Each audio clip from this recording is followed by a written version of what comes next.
Brett's assault on me drastically altered my life. For a very long time, I was too afraid and ashamed to tell anyone these details. I did not want to tell my parents that I, at age 15, was in a house without any parents present, drinking beer with boys. I convinced myself that because Brett did not rape me, I should just move on and just pretend that it didn't happen. Over the years, I told very, very few friends that I had this traumatic experience. I told my husband before we were married that I had experienced a sexual assault. I had never told the details to anyone, the specific details, until May 2012 during a couples counseling session.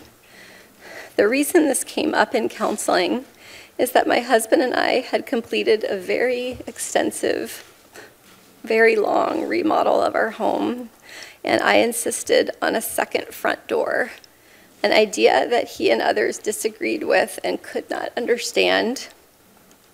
In explaining why I wanted a second front door, I began to describe the assault in detail.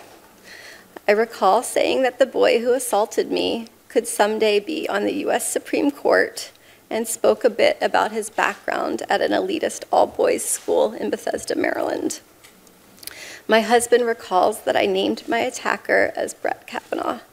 I saw press reports stating that Brett Kavanaugh was on the short list of a list of very well-qualified Supreme Court nominees.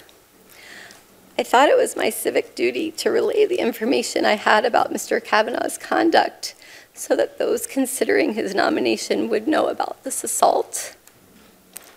On July 6th, I had a sense of urgency to relay the information to the Senate and the President as soon as possible before a nominee was selected. I did not know how specifically to do this. I called my congressional representative and let her receptionist know that someone on the President's shortlist had attacked me. I also sent a message to the encrypted Washington Post confidential tip line. I did not use my name, but I provided the names of Brett Kavanaugh and Mark Judge. I stated that Mr. Kavanaugh had assaulted me in the 1980s in Maryland. This was an extremely hard thing for me to do, but I felt that I couldn't not do it.